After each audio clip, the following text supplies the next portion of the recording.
Hindi maikakailang basketball ang paboritong sport nating mga Pilipino. Pero bakit nga ba kahit kinulang tayo sa height, marami sa atin lokong-loko pa rin sa larong ito? Live mula sa Quezon City, may report si Pia Arcangel. Pia? Jessica, hindi na nga bago ang pagmamahal ng mga Pilipino sa larong basketball at lalo pa itong tumindi dahil nga sa pagkapasok ng Gilas Pilipinas sa FIBA World Championship sa susunod na taon.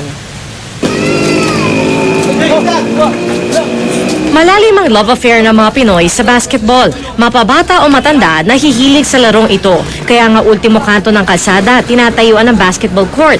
Umulan o umaraw, may sapatos o wala, enjoy pa rin ang mga Pinoy na makipagbalyahan at makipagsikuhan sa ngalan ng basketball. Kasi ito po yung hobbies ko. Yung mga napapanood ko po sa TV. Madali lang naman daw ipaliwanag ang hilig ng mga Pinoy sa basketball. Ayon sa mga sports analysts, simple lang kasi ang laro at puno ng excitement. It's cheap. All you need is a ball and a hoop.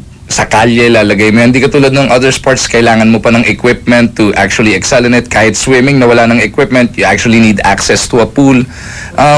Mahal na mahal talaga ng Pilipino yung basketball eh. It's just a fun sport. It's a team sport. It's not individual. So, there's the team aspect really makes it more fun. You get to play with friends and everybody. And Isa raw malaking kabalintunaan ang pagkahilig nating mga Pinoy sa basketball dahil di naman tayo likas na matangkad na lahi. Pero para sa PBA player na si Jai Reyes, pamangkin ni Gilas Pilipinas coach Chot Reyes, di naman height lang ang pinag-uusapan sa basketball. Ako, simula bata ako, talagang basketball lang yung nilalaro ko. Siguro dahil exciting siya. Fast-paced, tapos mahilig yung Pinoy sa ganun type of action talaga. So, pati tingin ko walang pasensya yung mga Pinoy. At ang love affair ng mga Pinoy sa basketball, likas raw na nakakahawa. Kwento ng half Pinoy, half Iranian na si Arman Godsinya, soccer ang larong itinuro sa kanya ng kanyang ama noong siya'y bata pa lamang. Ito rin daw ang pinapapanood sa kanya sa bahay. Pero dahil basketball ang hilig ng mga kaklase niyang Pinoy at ito lagi ang pinag-uusapan nila sa eskwelahan, namulat daw siya sa larong ito. Na-enjoy raw niya ang sport na ito hanggang sa siya mismo, naging varsity player na rin. At ang kanyang ama, nahatak na rin niya para panoorin ang FIBA Asia Finals kagabi. Kasi dati, Iran was more well-known for soccer. So I got, my love for basketball came from here in the Philippines. So yeah, it wasn't more from the family, it was more from my peers in school. Samantala, Jessica, hindi na rin daw dapat ikagulat ng ating magkabayan kung sa pagpasok nga ito ng Gilas Pilipinas sa World Championship sa susunod na taon ay lalo pang darami ang mawiwili sa basketball. Jessica? Mukhang tama talaga yung sinabi ng Team Gilas na ang larong basketball, laro ng puso di ba? Kahit kasi kulang tayo sa height. Pero yung puso natin, talagang mahal na mahal natin tong sport na to. Yun ang magdadala sa atin. Kaya naman nakapasok tayo sa FIBA, di ba? Sa susunod na taon dun sa Spain. Maraming salamat sa iyo, Pia Arcangel. Muli nga pong nagkaisa ang maraming Pilipino sa pagsuporta sa pambato ng Pilipinas sa FIBA Asia Championships, ang Gilas Pilipinas. Hindi naman binigo ng koponan ang kanilang mga tagahanga. Kahit na dehado sa tangkad, naiuwi ng Gilas ang silver medal at muling sasabak sa FIBA World Championship sa Spain sa susunod na taon. May report si Rafi Tima. David versus Goliath kung tutuusin ang bawat laban ng Gilas Pilipinas sa FIBA Asia Championship. Pero kahit nagtatangkara ng mga kalaban, hindi nila nasupal palang galing ng Pilipino sa hardcourt. Sa kanilang laban noong Sabado, pinayuko ng Gilas ang sharpshooters ng South Korea. Akala ng marami na pilay na ang Gilas dahil wala si Marcus Dautit. Akalain niyong ito pala ang magpapalabas sa bangis ng Pinoy sa basketball. Nagsimula sa agresibong pagkuha ng bola ni Mark Pingris na may sprain pa pala sa kaliwang paa. Nagpatuloy sa 6 na puntos ni Jason William. Pero hindi natinag ang mga Koreano sa depensa ng Gilas. Nakalamang pa sila sa huling 4 na minuto ng laban. Dito na binuhos ng ating koponan ang natitira nilang lakas. Nagtapos ang laban ng masaya ang mga Pinoy. Tangay ang ticket para sa World Championships sa susunod na taon.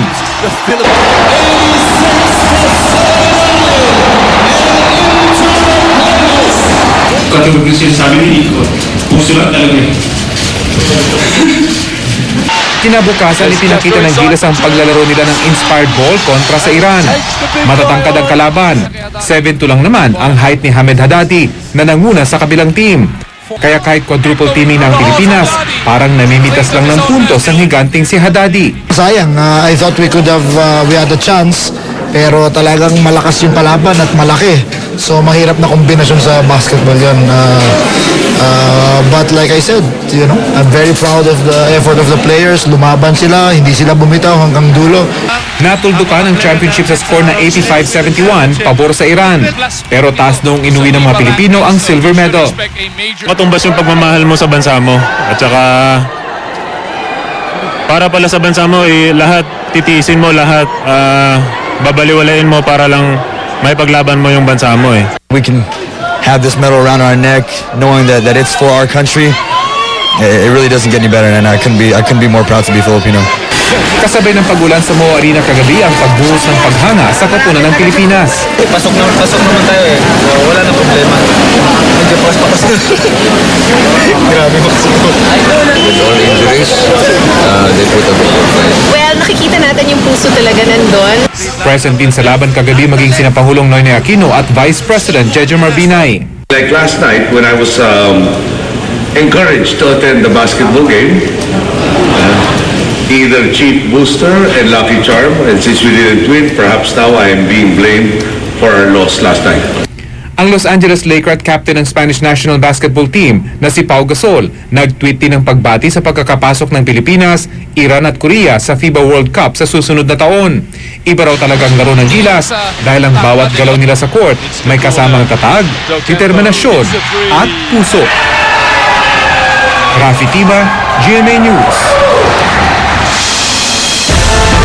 Abangan, kamustahin natin ang ilang manlalaro ng Team Gilas Pilipinas na nagbigay ng karangalan sa ating bansa. Ayan po sila, live ho natin silang makakapanayam.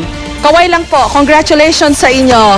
Si Gary David, si Japet Aguilar at si Jason Castro. Live po nating may interview sa pagbabalik ng State of the Nation.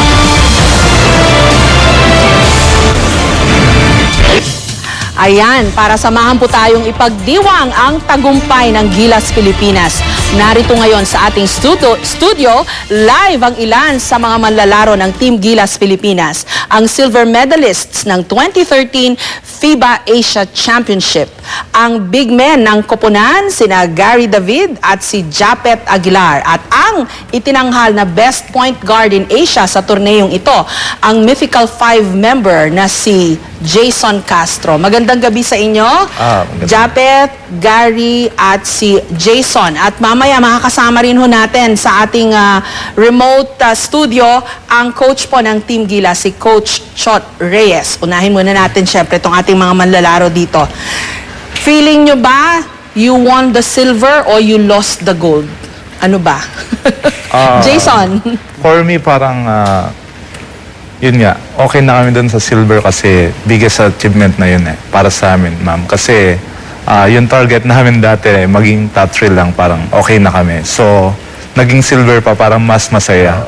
Kasi ang daming top teams sa Asia, especially China and then Korea. So, nung nag-second place kami, parang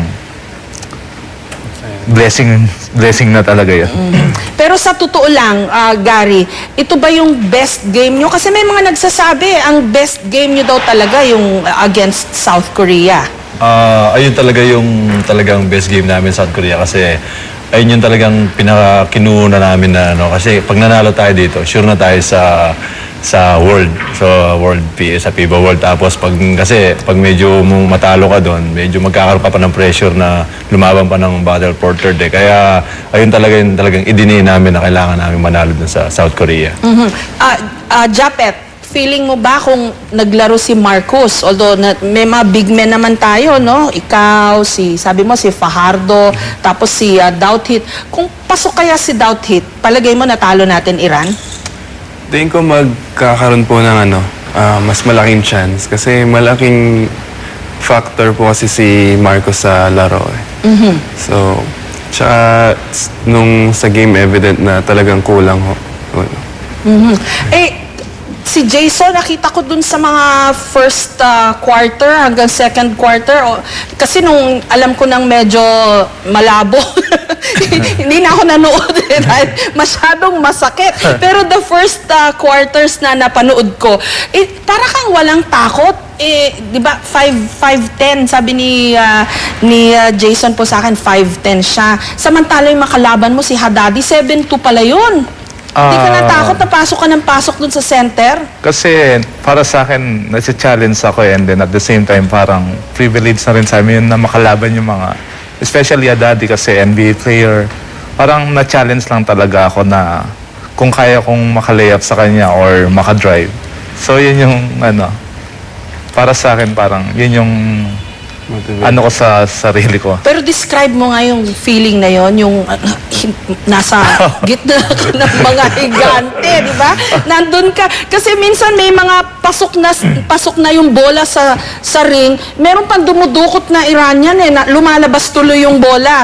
Tapos pag sila naman nung nandun sa court nila, parang ginaganon lang ni Haddadi yung bola.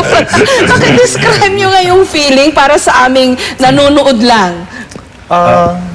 Kasi yung malalaki yung kalaban, kumbaga tayo mga Pilipino maliit pero dinala lang namin sa bilis, lalo na si Jason, talagang ganun yung laro niya, talagang walang takot na Hindi ba nakaka-intimidate yun? Lalo na pag pinagsama, ilan ba matatangkad nila? Meron silang 7-footer, tapos meron silang mga 6'10" yata na tatlo ba? Anong pakiramdam nun? Si Japet, matangkad ka naman di ba? Pero pagka nandun ka sa gitna nila, describe nyo nga yung feeling. Hindi lang ho kasi sila matangkad, malakas pa po sila. So, mahirap pa, lalo sa mahirap i-box out. Tapos kahit na malakas po ako tumalon, parang mas mabilis ho niya nakukuha yung bola kasi nakatayo na lang ho siya, parang tatapikin niya na lang. Oo, nakita ko ginaganon niya lang talagang ramdam nyo ba na dehadong-dehado ka talaga sa basketball pagka maliit ka? Jason? Hindi naman po kasi may advantage din naman for me, yung quickness ko, parang yun yung advantage ko. And at the same time, madali ko silang malulusutan kasi maliit ako and then sila matangkad. So, parang may advantage at the same time may disadvantage din kapag once na, for example, pinosyan ka ng kalaban mo. Yun lang. Pero, yun nga, napatunayan naman po natin na kahit malaki yung kalaban natin, lumalaban naman. Kasi, at not bad sa score na yun.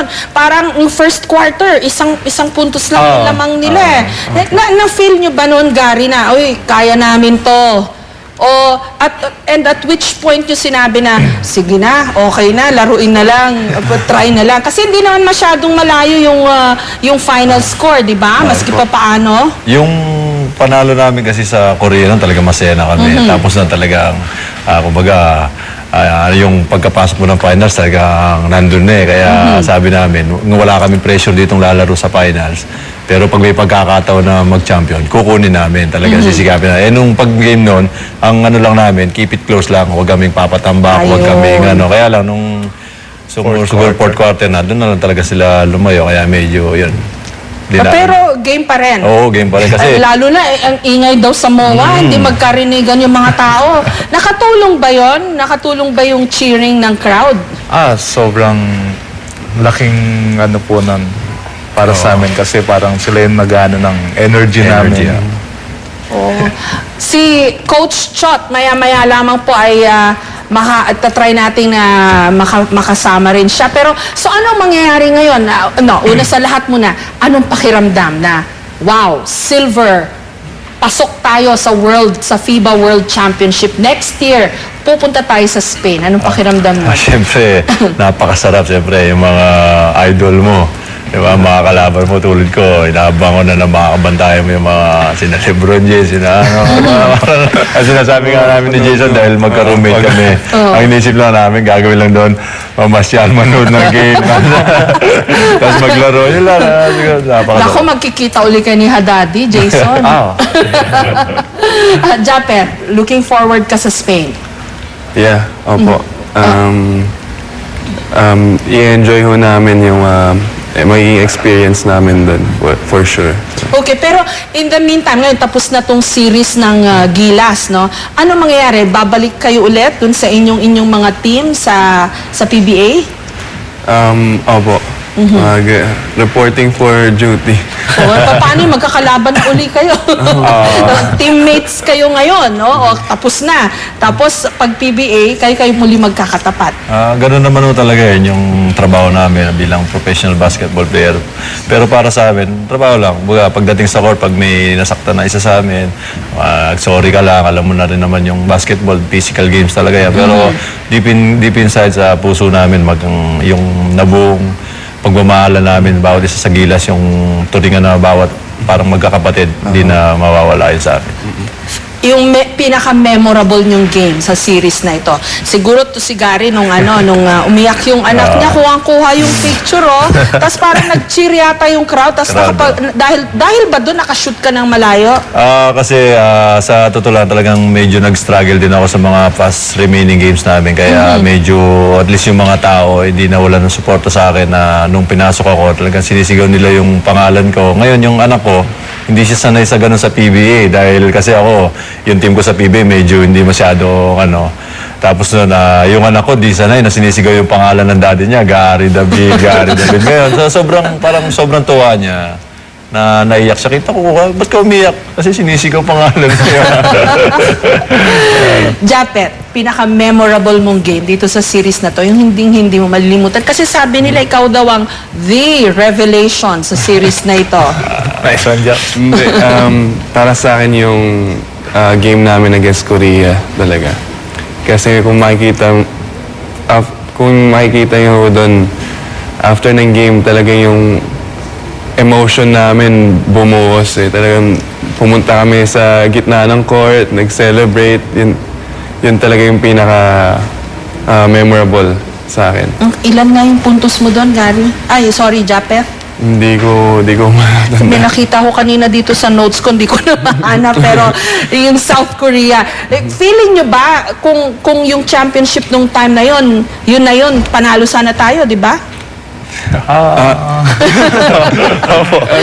Kaso, yun nga. Pero parang parang championship na rin yung sa South Korea dahil ayun siya yung Kasi nag-qualify na agad tayo sa World. Pero makakaharap pa rin natin sila, no? Kasi sila nakakuha ng bronze.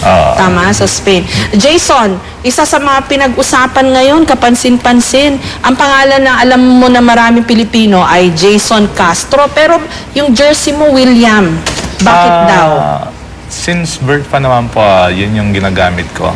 Lahat ng mga documents ko, William talaga. And then, nung elementary ako, yun, nag-divorce yung mom ko at saka dad ko. So, tinry ng mom ko na i-ano yung last name ko na Castro. So, yun, ginamit ko yung Castro. So, yung mga papers ko on process pa. Pero, nag-decide ako na yun na lang yung ano ko kasi parang respect ko rin sa dad ko pa rin yun. Alam niya kayang Hindi ko po alam.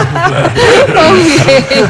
Anyway, congratulations sa inyo at nako, mabuhay kayo. Ang dami dito ho sa studio, mga nag-aantay na sila ay makalitrato, magamit sa Facebook. Si Coach Chot, sa puntong ito, makakasama ho rin natin live mula sa Quezon City. Si Coach Chot Reyes, ang coach po ng Team Gilas Pilipinas. Coach!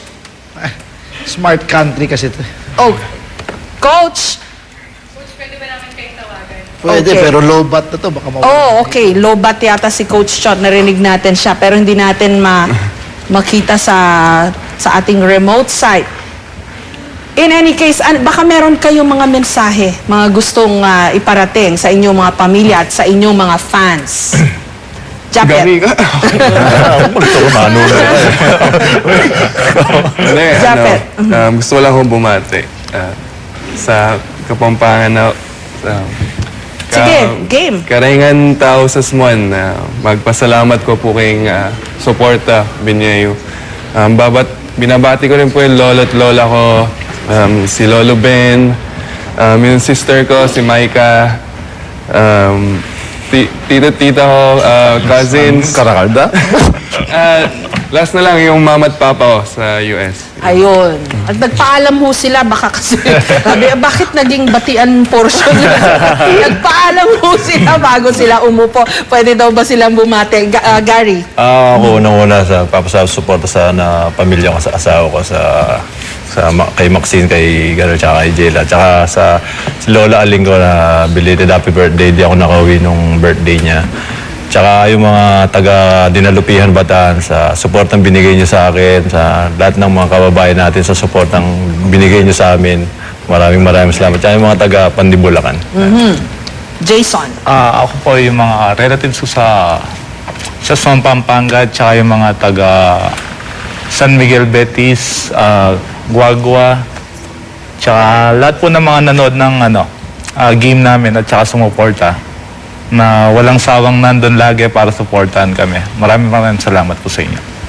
Maraming salamat sa inyo and congratulations. Ngayon kasama na natin si Coach Chot Reyes, ang coach po ng Team Gilas. Coach, congratulations po.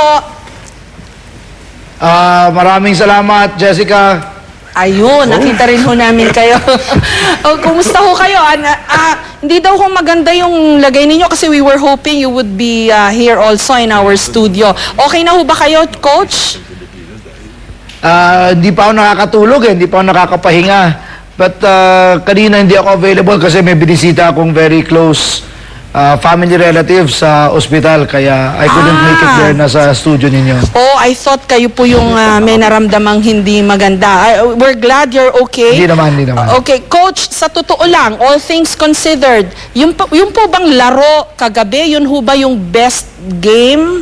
Kaya, kasi yun ho yung final game or was it the game against South Korea? Coach? Well, by far the game against South Korea was our best game kasi medyo kompleto kami noon and yun talaga yung game that would earn us a ticket sa World Cup sa Spain eh. Kahapon we really think and pwede nyo itanong dyan si Jason, ang tingin namin kaya talaga yung Iran kung kompleto lang kami. Kulang lang talaga dahil na-injure si Marcus but tingin namin kaya talaga namin yun. Si Marcus ba dapat ang itatapat nyo kay Haddadi, Coach? Oo, naka 29 points si Haddadi. Kung nandun si Marcus, hindi makaka 20 points yun. It would be very different. Hindi ko sinasabing sure panalo kami, pero I think lalaban kami ng gusto doon. Okay, Coach, paano ba ito? Ito na rin ho ba yung team natin sa Spain, Coach? Ito na rin Team Gilas ngayon. Yun na rin po ang dadalhin sa Spain next year? Kung akong tatanungin, siyempre gusto kong iwan intact yung team kasi sila yung nagsakripisyo, sila yung naghirap para makaabot tayo dyan. Pero alam mo, matagal pa yung September 2014 Marami pang pwede mangyari. Sana walang ma-injure sa players. Pero depende sa kondisyon din nila pagdating nung panahon. Kaya mahirap magsalita ng tapos. Okay, so what's going to happen now? Balik PBA po muna kayo. Tama po ba, Coach? Oo, unfortunately, babalik yung mga players. They have been released back to their mother teams. So, galit-galit na naman ulit sila pagdating ng PBA. Ngayon, bati-bati. Nakapag-celebrate na ho ba kayo? Medyo nag-dinner kami kagabi, pero bitin bitin na bitin yun hindi naman kami makatodo na party kasi nga, opening na ng PBA sa Miyerkules. Okay. What do you think, Coach, ang dapat na preparation natin for Spain next year? Kasi sandali na lang yan, no? Lalaro kayo sa PBA. Before you know it, tapos na yung PBA. I think the team should start practicing as early as possible. Kasi ibang klase ang competition dyan. Wala naman kaming ilusyon na mananalo kami ng championship sa World Cup. Pero hopefully, kung makalusot tayo to the second round, napakalaking karangalan na yun. Sabihin ko sana, malay nyo ho. Kayo naman, no? Di ba? Kayo rin yung nagsabi, puso. Di ba? Paano ba? Puso. Di ba? Ganon? Oo nga, you can never can tell, ika nga. Oh, you can never can tell. Coach, may mga nagsasabi, siyempre natutuwa maraming tao ngayon, pero maraming nagsasabi, kasi naman nakita nila kasi kagabi kung gaano tayo kadehado, no? Higante yung mga kalaban natin. So sinasabi, I'm sure may mga nagsasabi rin na, kasi naman yung basketball, bakit ba kasi yan ang minahal nating sport? Obvious ba na hindi yan ang sport para sa atin? Well, hindi mo masasabi. Kagaya nung kagabi, oo, lamang sila sa height. Pero ulit, kung hindi tayo kulang ng player, laban tayo dun sa team na yon. So, I agree. Kailangan i-develop natin yung ibang sports. Yung aking role as MVP Sports Foundation Executive Director, dinidevelop namin ang boxing, taekwondo, ang football. Pero hindi mo pwedeng mawala sa puso ng Pilipino ang basketball. National sport talaga natin to eh. So, since this is our national sport, why don't we compete in the highest level? Yun lang naman ang sa akin. Dapat lumalaban tayo. Pang world class ang galing ng Pilipino, ang paniwala namin sa basketball. Okay, so sa palagay po ninyo, yung puso, malayo pa ang mararating yan sa larong basketball for us, Filipinos. Definitely, kung iisipin mo, Jessica, yung dalawang team na tumalo sa amin dito, yung Taipei at saka yung Iran, 6 years na sila magkakasama, 7 years, mula 2006, team na po yung dalawang team na yan. Tayo 2 months lang tayo magkasama, itong team natin. So more than the size and everything else, yung factor talaga yung time together. Pag pinagsama mo na matagal tong team na to, malayo pa mararating nito. Okay, so there's a learning there, Coach. Tama ba? Na longer dapat, Very big better learning, yung... yes. Kasi napansin ko rin, I'm not an expert on basketball. Mahilig lang din po akong manood pag may time. Napansin ko after the first quarter, parang kahit sigaw ng defense yung crowd, parang medyo... paano nga naman, sinusungkit-sungkit lang ng mga Iranian yung bola kahit pasok na, tsaka tinatapik-tapik lang ni Haddadi. Paano ba yun, Coach? Kaya nga alam naman namin yung sitwasyon na yan, kaya meron tayong Marcus Douthit at saka Junmar Fajardo, Japet Aguilar, pantapat doon. Unfortunately, yung pinaka-pantapat natin doon na injury part of the game yun kasama talaga sa basketball yung injury. Napansin ko kasi pumapasok lang kunyari bumaliktad yung, kung nagbaliktad naman yung Jessica at si Haddadi ang na-injure sa Iran, malamang tayong champion. Okay, napansin ko lang kasi itong si Jason ang pasok sa gitna. And then all your other boys were shooting from the outside. Parang that's the kind of game pagka dehado ka sa height, di ho ba? Yes, tsaka yun talaga yung brand of play ng Philippine, ng Gilas Yung sinusubukan kasi namin dito, yung naghahanap ako ng basketball style na hinahalo natin yung Filipino sa, alam mo yung bara-bara basketball ba? Yes, opo, yung pero sa kanto. meron pa ring sistema, meron pa ring structure. Kasi very unpredictable yun at mahirap bantayan ng kalaban Kaya yun ang nakikita nyo sa laro namin. Tama ho ba? Maybe we should train more Jimmy Alapags. Sila layo ng mga pasok ng bola niya. Maybe that's how we should train them, Coach. I mean, again, hindi po ako eksperto, but parang baka kasi nga, ang tatangkad ng mga makakaharap nyo sa Spain, di ba? Lalaro na yung mga iba pang matatangkad na lahi doon. Baka dapat outside shooting na lang tayo ng outside shooting. Tama po Marami ba? tayong Jimmy Alapag, marami tayong mga ganyang players, Jessica. The only challenge is to keep them playing together for a long time. Ayun. Kasi pag nakita nyo yan si Jason at si Jimmy, ang galing nila magkasama, di ba? In fact, that's our best combination. But nalilimutan ng mga tao, mula 2009 pa magkasama yung dalawang yan. Kaya yan si Jason at si Jimmy, nagkakaamuyan na sa court yan, hindi kailangan magtinginan ng dalawang yan. Amuyan lang, alam na nilang isa't isa. Congratulations po ulit, Coach Chot. May message po ba kayo sa inyong tatlong boys na nandito ngayon? Si Japet kanina pa wiggle ng wiggle, lalo na nung tinanong ko kung sila pa rin ba magkakasama sa Spain. Coach? Well, my first message to them is magpahinga na kayo, get a lot of rest.